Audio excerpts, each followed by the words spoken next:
Good evening students. మీరు previous సంబంధించి కూడా వీడియోస్ బాగా చూడండి. మనకి ప్రీవియస్ సంబంధించిన వీడియోస్ కూడా మనకి బిట్ వైజ్ అనాలిసిస్ ఉంది.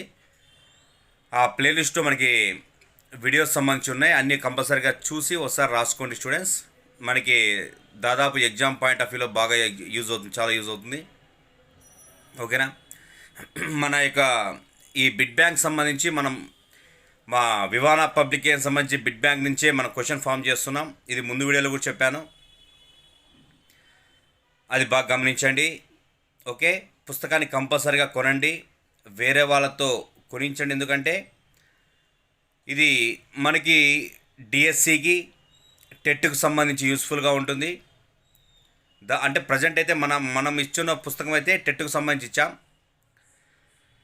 అయితే ఆ సిలబస్ అనేది మన డిఎస్సి పర్పస్లో కూడా చాలా యూజ్ ఉంటుంది. కాబట్టి స్టూడెంట్స్ కంపల్సరీగా మీరు అంటే మీతో ఉన్న బుక్ని చదివి బిట్ బ్యాంక్ చేయాలని కంపల్సరీ కోరుకుంటున్నాను. డిఎస్సికి మంచి మెటీరియల్తో వివానా పబ్లికేషన్ ద్వారానే బుక్ రిలీజ్ అవుతుంది. ఆ బుక్ని మరికొన్ని రోజులు రిలీజ్ చేస్తాం, రాష్ట్ర స్థాయిలో విడుదలవుతుంది. మొత్తం డిఎస్సి ప్యాటర్న్ ఓరియంటెడ్గా ఉంటుంది. సిలబస్ కొద్దిగా మెటీరియల్ చాలా బాగుంటుంది స్టూడెంట్స్. ఓకేనా? అప్పుడు మీకు వీడియోలో మరి చెప్తాను నేను. ఓకే, ఇప్పుడు సంబంధించి ఏపీ టెట్కి సంబంధించి క్వశ్చన్ చూద్దాం. ఎవరి రచనలో మొదటగా బాల్యం గురించి ఎక్కువగా ప్రస్తావించబడింది? ఎవరి రచనలో మొదటగా బాల్యం గురించి ఎక్కువగా ప్రస్తావించబడింది? అరిస్టాటిలా, జాన్ లాక్, సోక్రటీస్, రూసో అనేది క్వశ్చన్. ఓకే, పాస్ చేసుకోండి. దీనికి సరైన సమాధానం జాన్ లాక్. జాన్ లాక్ తత్వవేత్తలో ఎక్కువగా బాల్యం గురించి ఎక్కువ ప్రస్తావించబడింది. ఒక విషయం బాగా గుర్తుపెట్టుకోండి, మనకి ఎక్కువ శాతం చిన్నపిల్లల మనస్తత్వం అంటే టబుల రస అని వర్డ్ వాడతాం, టబుల రస అని పదం వాడతాం ఎక్కువ శాతం. టబుల రస అనే పదం ఎప్పుడైనా కనపడితే, అంటే ఏమిరా నల్లబల అనే పదం కనపడితే మనకి దాదాపుగా అరిస్టాటిల్ బాగా గుర్తొస్తారు. అయితే ఒకవేళ ఆప్షన్స్లో అరిస్టాటిల్ లేకపోతే జాన్ లాకే కరెక్ట్ ఆన్సర్. కొన్ని సందర్భాల్లో జాన్ లాక్ మరియు అరిస్టాటిల్ ఇద్దరు ఉంటే మనకి జాన్ లాకే కరెక్ట్ ఆన్సర్. చాలా important. John Locke first person. అలా బాల్యం గురించి ఎక్కువగా ప్రస్తావించిన వ్యక్తి జాన్ లాకే. ఏమీ రాయ్ నల్లబల్ల టెబల రసం ప్రస్తావించిన మొట్టమొదటి పర్సన్ జాన్ లాకే. అయితే ఎగ్జామినేషన్లో ఆప్షన్లో జాన్ లాక్ అనే పర్సన్ లేకపోతే అరిస్టాటిల్ కరెక్ట్ ఆన్సరే. ఇద్దరుంటే మాత్రం జాన్ లాక్ ఫస్ట్ ప్రయారిటీ ఇవ్వండి. ఓకేనా? ఇక్కడ అరిస్టాటిల్ పర్సన్ గురించి ఒక 2 or 3 పాయింట్స్ నేర్చుకోండి, వెరీ వెరీ ఇంపార్టెంట్. అరిస్టాటిల్ ఇతను ప్లేటో యొక్క శిష్యుడు.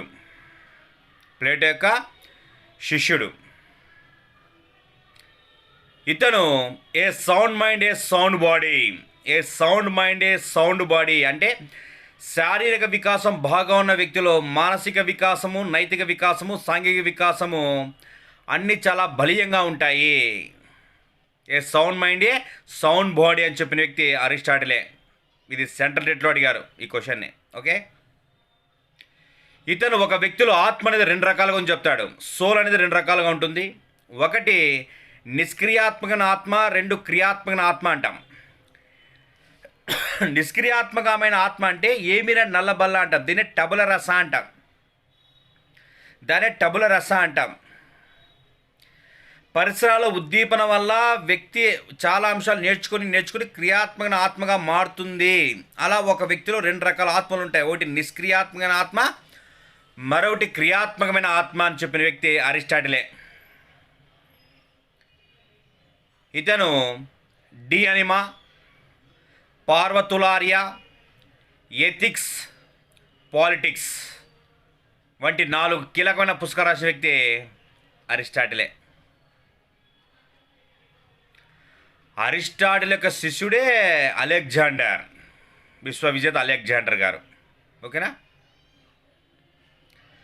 అరిస్టాటిల్ యొక్క గురువు వచ్చి ప్లేటో. ప్లేటో యొక్క గురువు సోక్రటీస్. ఓకే, ఈ 4 పాయింట్స్ కొద్దిగా గుర్తుపెట్టుకున్నారు అరిస్టాటిల్ గురించి. ఓకేనా. దీనికి సంబంధించిన దీనికి ఆన్సర్ అయితే జాన్ లాక్ అనే వ్యక్తి కరెక్ట్ ఆన్సర్. ఓకే, నెక్స్ట్ చూద్దాం. బాల్యం ఒక సహజ సిద్ధంగా కాదని సమాజమే ఏర్పాటు చేసింది అని స్టేట్మెంట్ ఇచ్చిన కీలకమైన వ్యక్తి కుప్పుస్వామే, మెక్మిలనా, ఫిలిప్ ఏరిసా, రూసోనా. Very very important question. ఇది దాదాపు ఆన్సర్ మీరు చేయాలి. దీనికి సరైన సమాధానం ఫిలిప్ ఏరిస్.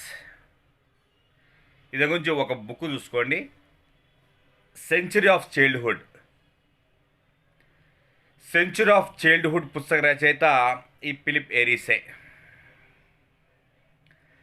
బాల్యం సహసిద్ధంగా ఏర్పడలేదండి, సమాజమే బాల్యం సంబంధించిన వాళ్ళ యొక్క ఆటపాటలు కానీ వాళ్ళకున్న హక్కులు కానీ సమాజమే కేటాయించాలి అని చెప్పిన వ్యక్తి Philippe Aries. Very very important person. అది బాగా చూసుకోండి, వెరీ వెరీ ఇంపార్టెంట్. ఆ 2 పాయింట్స్ మనకి చాలా ముఖ్యమైన పాయింట్స్. ఓకేనా. నెక్స్ట్ క్వశ్చన్ చూద్దాం స్టూడెంట్స్. ఓకేనా. ఇక్కడ చూడండి. శైశవ దశ పిల్లవాడిని తన తల్లి కనిపించుకుంటే తన ప్రవర్తన ఎలా ఉంటుందో తెలుసుకోవడానికి తన తల్లి కొంత సమయం దూరంగా ఉంచడం జరిగింది. అంటే మీ శైశవ దశ పిల్లవాడు తల్లి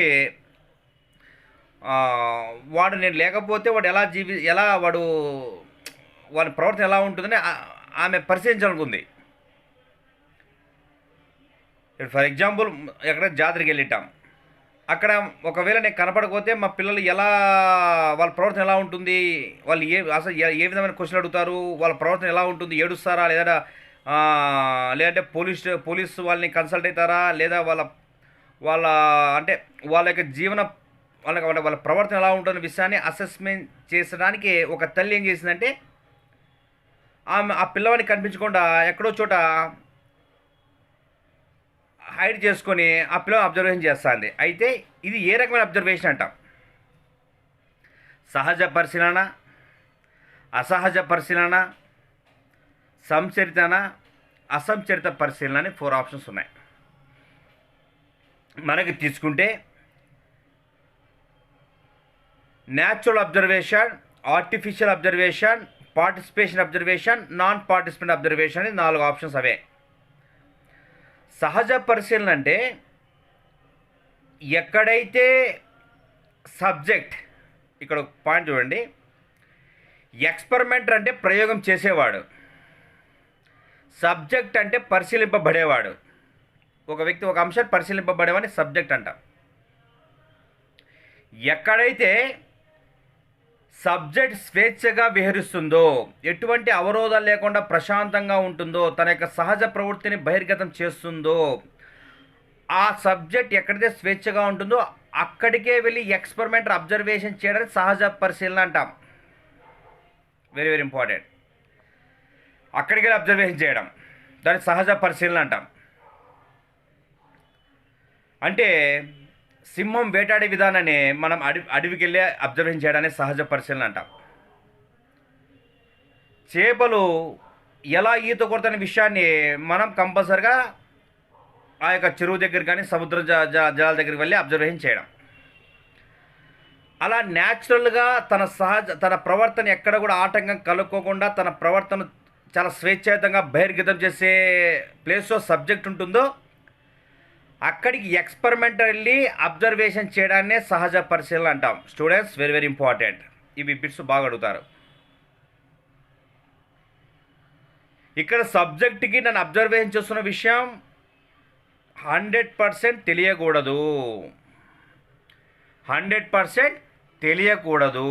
తెలిసేమి తన సహజ యొక్క వ్యక్తిత్వాన్ని ఆపేస్తుంది. ఓకేనా. అసహజ పరిశీలన అంటాం, దీన్ని ఆర్టిఫిషియల్ అంటాం. ఆర్టిఫిషియల్ సంబంధం అంటే మనం పరిస్థితిని కల్పిస్తాం. పరిస్థితిని కల్పించడాన్ని అసహజం అంటాం, కృత్రిమం అంటాం. అంటే మీ సహజ పరిస్థితిలో మనం అబ్జర్వేషన్ చేయడం కష్టంగా అనిపిస్తున్నప్పుడు ఒక కృత్రిమ వాతావరణం కల్పిస్తాం. సింహం సంబంధించిన వేటాడే విధానం మనకి అవగాహన కాలేకపోతే దాన్ని జూలో పెట్టి అబ్జర్వేషన్ చేపించడం.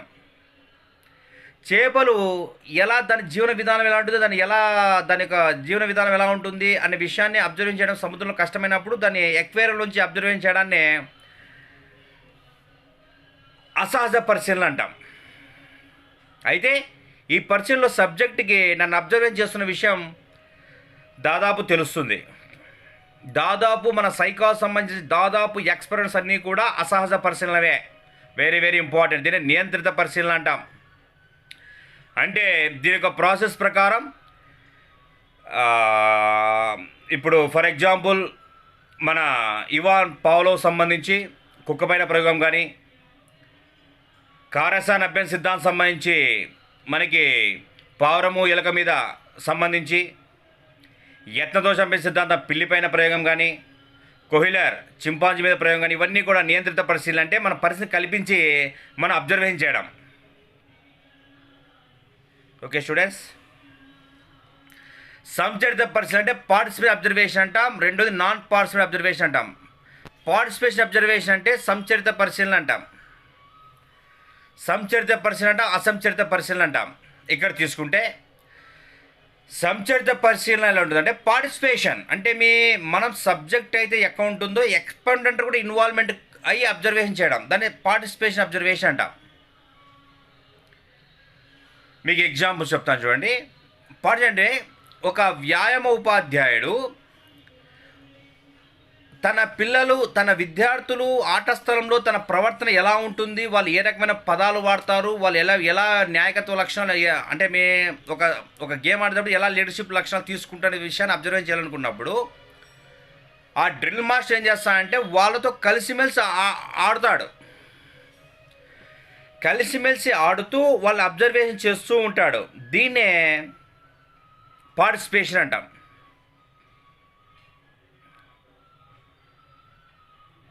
నాన్ పార్టిసిపేట్ అబ్జర్వేషన్ అంటే ఆ యొక్క పిల్లలకు సంబంధించిన ఆడేటప్పుడు వ్యాయామ పద్ధతులు చాలా దూరంగా ఉండి అబ్జర్వేషన్ చేస్తుంటాడు. దాన్ని నాన్ పార్టిసిపేట్ అబ్జర్వేషన్ అంటాం. ఇక్కడ తీసుకుంటే మనకి పార్టిసిపేషన్ అబ్జర్వేషన్ సంబంధించి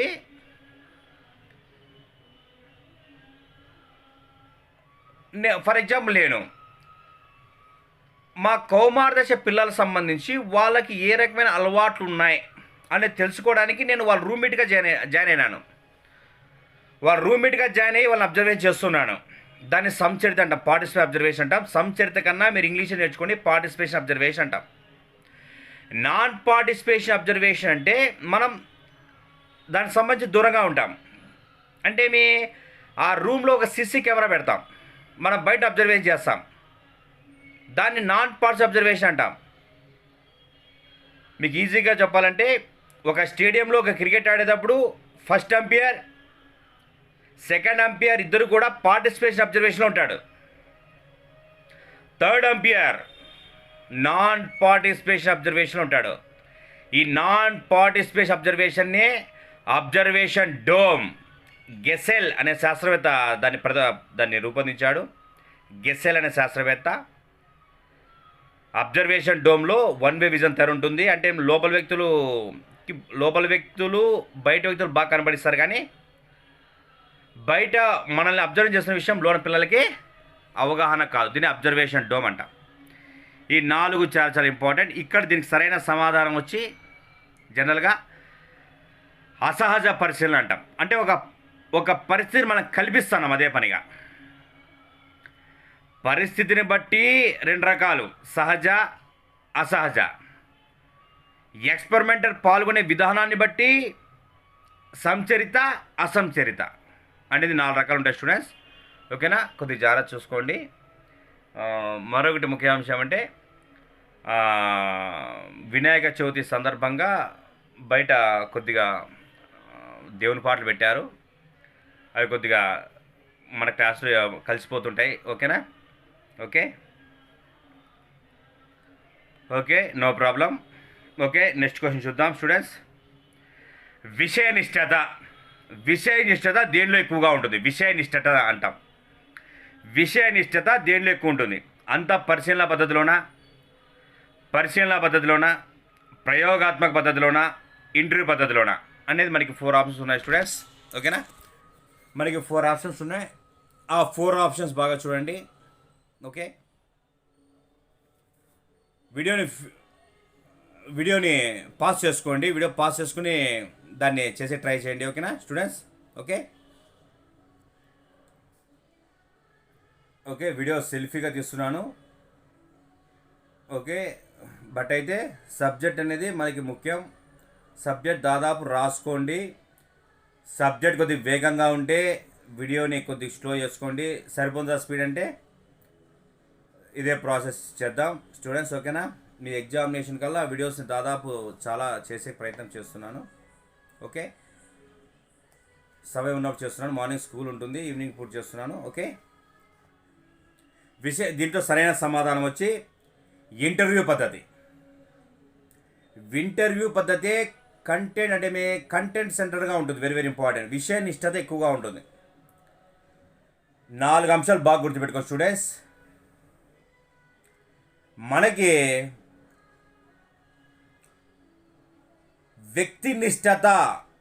వ్యక్తినిష్టత ఎక్కువగా ఉండేది అంతఃపరిశీలన పద్ధతిలో. వ్యక్తినిష్టత ఎక్కువ కూడా అంతఃపరిశీలన పద్ధతి, ఇంట్రోస్పెక్షన్ మెథడ్ అంటాం. సెకండ్, వస్తునిష్టత అంటాం.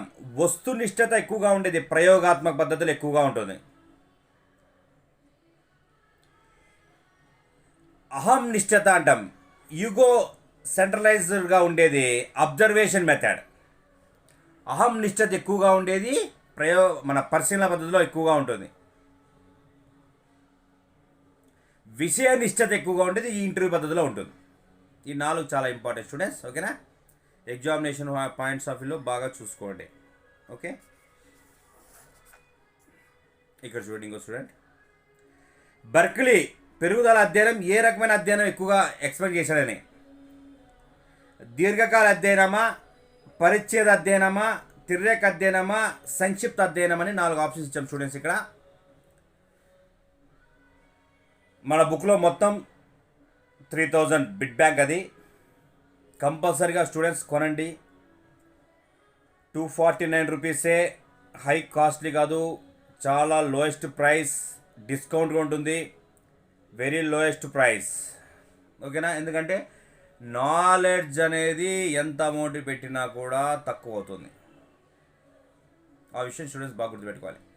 మంచి మెటీరియల్ అనేది వెరీ వెరీ వెరీ ఇంపార్టెంట్. డబ్బు ప్రయారిటీ కాదు. ఓకేనా? అది వెరీ వెరీ ఇంపార్టెంట్. డబ్బు ప్రయారిటీ కాదు. నాలెడ్జ్ అందించే పుస్తకం కానీ, కోచింగ్ సెంటర్స్ కానీ ఏదైనా సరే నో ప్రాబ్లం. మనకి నాలెడ్జ్ అందించి సఫిషియెంట్గా మనకి నాలెడ్జ్ అందించి జాబ్ కొట్టే విధంగానే మనకి ఉండాలి. అందుకోసం పుస్తకాలు తోడ్పడతాయి. మీ హార్డ్ వర్క్ కూడా చాలా చాలా ఇంపార్టెంట్. మీ హార్డ్ వర్క్ చాలా చాలా ఇంపార్టెంట్. ఊరికే చదివినానమ్మా అనేది కాకుండా రోజుకి మినిమంగా 14 నుంచి 15 గంటలు చదవాలి స్టూడెంట్స్. ఓకేనా? అట్టయితే డిఎస్సిలో అచీవ్మెంట్ అవుతారు. లేదంటే అచీవ్మెంట్ కావడం చాలా కష్టం ఉంటుంది. టెట్ క్వాలిఫై కావడం ఈజీనే, డిఎస్సి అనేది కష్టంగా ఉంటుంది స్టూడెంట్స్. ఓకేనా? దీనికి సరైన సమాధానం దీర్ఘకాల అధ్యయనం అంటాం. జనరల్గా దీని తెలుగు కన్నా లాంగిట్యూడినల్ అబ్జర్వేషన్ అంటాం. Longitudinal observation, cross section observation, 2 రకాల అబ్జర్వేషన్స్ ఉంటాయి ఎప్పుడైనా సరే. దాన్ని అలాగే ఇంగ్లీష్లో ట్రాన్సాక్షన్ చేస్తారు ఎగ్జామినేషన్ హాల్లో కూడా. దీన్ని దీర్ఘకాలం వాడు దీన్ని ఎక్కువగా లాంగిట్యూడినల్ అబ్జర్వేషన్ అంటాం. రెండవది క్రాస్ సెక్షన్ అబ్జర్వేషన్ అంటాం. లాంగిట్యూడినల్ అబ్జర్వేషన్ అంటే ఏదైనా ఒక అంశాన్ని దాదాపు 2 సంవత్సరాల పైన అబ్జర్వేషన్ చేస్తే దాన్ని లాంగిట్యూడినల్ అబ్జర్వేషన్ అంటాం. ఏదైనా ఒక అంశాన్ని 2 సంవత్సరాల లోపే టక్కన అబ్జర్వేషన్ చేస్తే దాన్ని క్రాస్ సెక్షనల్ అబ్జర్వేషన్ అంటాం. ఈ 2 very very important. Longitudinal observation అంటే ఫర్ ఎగ్జాంపుల్ ఇప్పుడు మా పాఠశాల సివి తాండా పాఠశాల అయితే సివి తాండా పాఠశాలలో 2024-25 అకాడమిక్ ఇయర్లో జాయిన్ అయిన 1వ తరగతి పిల్లవాడిని నేను 25-26లోను 26-27లోను 27-28లోను 28-29లోను అబ్జర్వేషన్ చేశాను అనుకోండి, దాన్ని లాంగ్ అబ్జర్వేషన్ అంటాం. ఆ విద్యార్థి యొక్క శారీరక మానసిక ఉద్వేగ వికాసాలను పరిశీలిస్తే అలాంటి పరిస్థితిని లాంగ్ టూల్ అబ్జర్వేషన్ అంటాం. క్రాస్ సెక్షన్ అబ్జర్వేషన్ అంటే 2024-25లో 1వ తరగతి పిల్లవానికి 2వ తరగతి పిల్లవానికి 3వ తరగతి పిల్లవానికి 4వ తరగతి పిల్లవానికి 5వ తరగతి పిల్లవాని యొక్క శారీరక మానసిక ఉద్వేగ సాంఘిక నైతిక వికాసాలను ఒకే సంవత్సరం నేను అబ్జర్వేషన్ చేస్తే దాన్ని క్రాస్ సెక్షన్ అబ్జర్వేషన్ అంటాం. ఏదైనా సక్సెస్ కావాలంటే లాంగ్ టర్మ్ అబ్జర్వేషనే వెరీ వెరీ ఇంపార్టెంట్. అది exam point of very very important question. అది దాన్నే దీర్ఘకాల అధ్యయనం అంటాం, లాంగ్ టోటల్ అబ్జర్వేషన్ అంటాం. Cross section observation, cross section అంటే తిర్యక అధ్యయనాన్ని క్రాస్ సెక్షన్ అబ్జర్వేషన్ అంటాం. దీన్ని అనుచ్ఛేద అబ్జర్వేషన్ అంటాం. తెలుగొద్దు. లాంగ్ టోటల్ అబ్జర్వేషను మరియు క్రాస్ సెక్షన్ అబ్జర్వేషన్ గుర్తుపెట్టుకోండి స్టూడెంట్స్, మనకి ఎగ్జామ్ పాయింట్ ఆఫ్ వ్యూలో very very important. Next question చూద్దాం స్టూడెంట్స్, ఓకేనా. ప్రశ్నించే వయసు అని దేని అంటాం? ఈ క్వశ్చన్కి దాదాపుగా మీరు ఆన్సర్ చేసేయాలి. ఆన్సర్ ఈజీగా ఆన్సర్ చేసేయాలి. దీనికి పూర్వ బాల దశన, ఉత్తర బాల దశన, కౌమార దశన, వృద్ధాప్యమా? దీనికి దాదాపు స్టూడెంట్స్ మీరు ఆన్సర్ చేసేస్తారు, ఎందుకంటే ఈజీ క్వశ్చనే. ప్రశ్నించే వయసుల దశ అని దేని అంటామని.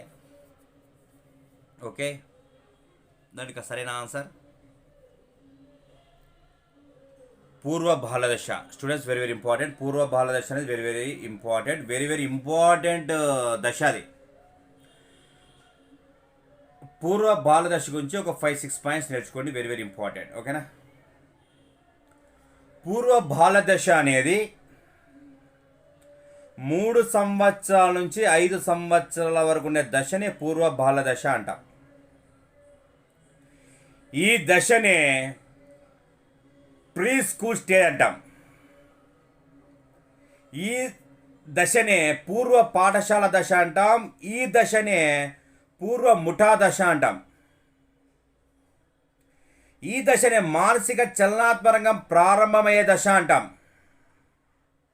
అభ్యసనానికి సంసిద్ధమయ్యే దశ అంటాం. ఈ దశనే అభ్యసనానికి సంసిద్ధుడయ్యే దశ అంటాం. ఈ దశనే ఈసీసీఈ అంటాం, early childhood and care education గల దశ అంటాం. దీన్ని అంగన్వాడీ దశ అంటాం. దీన్నే మాంటిసోరీ మన అంటే మన ఎల్కేజీ యూకేజీ సంబంధించి ఏర్పడే దశ అంటాం. దీన్ని నర్సరీ దశ అంటాం. మాంటిసోరిక విద్యా విధానం అవలంబించే దశ అంటాం. దీన్నే ఫ్రోబెలక విద్యా విధానం నాంది పలికే దశ అంటాం. ఈ దశనే ఈ దశనే ప్రశ్నించే వయసుగల దశ అంటాం. దీనినే వాగుడుకాయ దశ అంటాం. దీనే అన్వేషణ దశ అంటాం. దీనే విజ్ఞాన తృష్ణగల దశ అంటాం. దీనే ప్రమాదాల వయసుగల దశ అంటాం. ఈ యొక్క పూర్వ బాలదశనే. ఈ దశనే అంతరాత్మ ఏర్పడే దశ అంటాం. దీనే సాంఘిక వికాసానికి మోటిమట్టుగల దశ అంటాం. బొమ్మరిల్లు కట్టుకునే దశ అంటాం. ఈ దశనే శ్రమించడం న్యూనతా భావన ఏర్పడే దశ అంటాం. ఈ దశనే వెరీ ఇంపార్టెంట్. ఈ దశనే నాయకత్వ లక్షణాలు ఏర్పడే దశ అంటాం. పూర్వ బాలదశనే శ్రమించడం న్యూనతా భావన ఏర్పడే దశ అంటాం. Very very important. అందుకోసం ఈ దశని Shakespeare child is the father of the man అంటాడు. ఈ దశనే child is the father of the man అంటాడు షేక్స్పియర్. ఈ దశనే అనుకరణ ఏర్పడే దశ అంటాం. ఈ దశనే అభ్యసనానికి సంసిద్ధమయ్యే దశ అంటాం. ఈ దశనే విజ్ఞాన తృష్ణగల దశ అని ఈ దశ అంటాం. Very very very important. లింగభేదం అనుగుణంగా సిగ్గును ప్రదర్శించే దశ అంటాం. లింగభేదం ప్రకారం సిగ్గును ప్రదర్శించే దశ అంటాం. ఈ దశనే మన పూర్వ బాల దశనే. చాలా ఇంపార్టెంట్ దశ స్టూడెంట్స్. అది దశలో శైశవ దశ అనేది, పూర్వ బాల దశ అనేది, కౌమార దశ అనేది 3 చాలా ఇంపార్టెంట్ దశలు. అవి బాగా నేర్చుకోవాలి స్టూడెంట్స్. ఓకేనా. కాలభావంలో ఏర్పడే దశ కూడా పూర్వ బాల దశే. సాంఘిక వికాసం సంబంధించి సమాంతర క్రీడ, సంసర్గ క్రీడ, సాంఘిక క్రీడలు ఏర్పడే దశ కూడా మనకి ఈ దశే, పూర్వ బాల దశే. కాబట్టి సృజనాత్మక అభివృద్ధి చెందే దశ కూడా పూర్వ బాల దశే.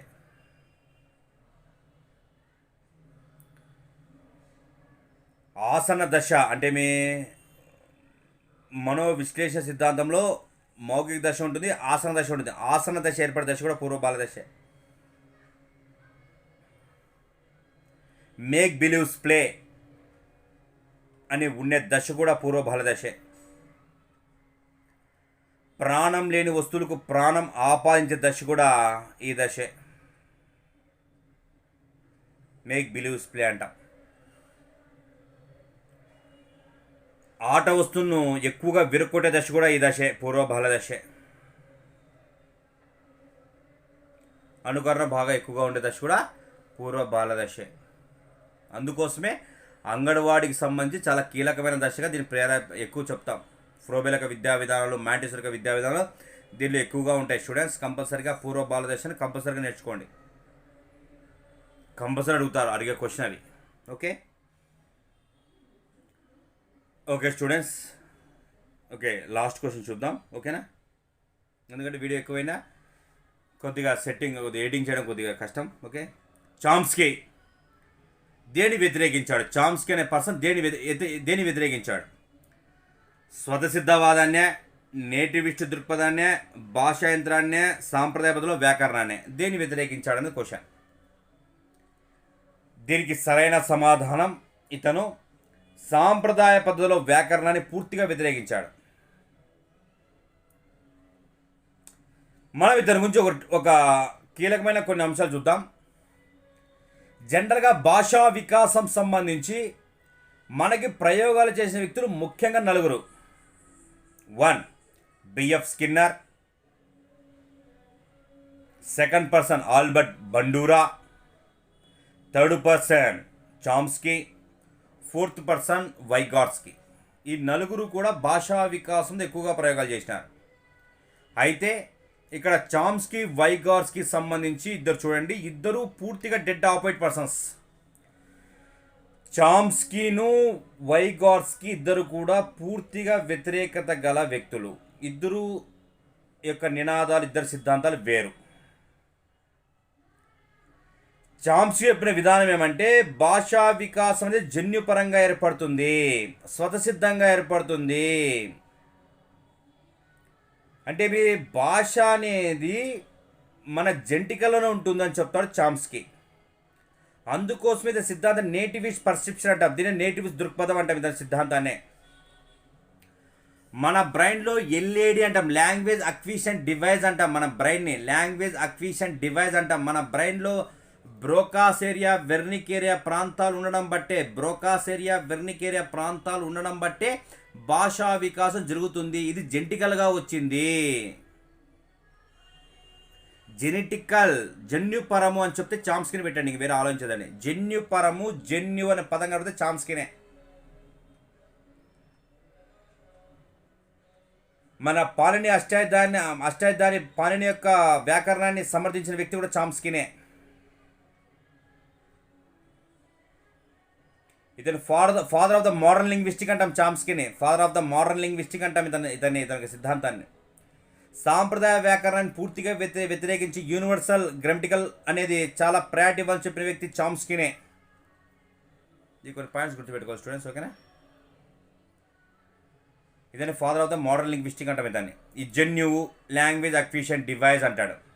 అయితే దీనికి పూర్తిగా వ్యతిరేకంగా ఉన్న వ్యక్తి వైగాట్స్కీ, రష్యా దేశస్థుడు వైగాట్స్కీ. ఇతను అమెరికా, ఇతను రష్యా. వైగాట్స్కీ రష్యా. ఇతను చెప్పిన ప్రాసెస్ ఏమంటే భాషా వికాసం అనేది సాంఘిక ప్రతిచర్యల ఫలితంగా ఏర్పడని చెప్తాడు. సాంఘిక ప్రతిచర్యల ఫలితం అంటాడు. అంటే భాషా వికాసం అనేది జన్యువు కాదండి, మన సమాజం నుంచే మనం అనుకరణ ద్వారా మనం నేర్చుకుంటాము అని చెప్పిన పర్సనే వైగార్స్కి. దాన్నే ఎంకే అంటాం, మోర్ నాలెడ్జ్ఫుల్ అదర్స్ అంటాం. దీన్ని స్కఫోల్డింగ్ అంటాం, జోన్ ఆఫ్ ప్రాక్సిమల్ డెవలప్మెంట్ అంటాం, జెడ్పీడీ అంటాం. అంటే ఇవన్నీ కూడా ఇతను వాడినవే. ఎవరు? వైగార్స్కి. సాంఘిక ప్రతిచర్యల ఫలితంగానే భాషా వికాసం జరుగుతుందండి. దానికి తోడ్పడే వ్యక్తులు ఎంకేఓలు, అంటే మోర్ నాలెడ్జబుల్ అదర్స్. దాంతోపాటు స్కఫోల్డింగ్ అంటాం, అంటే సారువా అంటాం, అంటే సపోర్ట్ ఇచ్చే వ్యక్తులు. జోన్ ఆఫ్ ప్రాక్సిమల్ డెవలప్మెంట్ అంటే మనగా కొన్ని భాషకు సంబంధించిన కొన్ని అంశాలు మనం నేర్చుకుంటాం, తోటి వ్యక్తుల ద్వారా మన విషయాన్ని నేర్చుకుంటాం చెప్పితే జెడ్పీడీ అంటే జోన్ ఆఫ్ ప్రాక్సిమల్ డెవలప్మెంట్ అంటాం. ఆడ ఉండే జ్ఞానవంతులకు సంబంధించిన జోన్.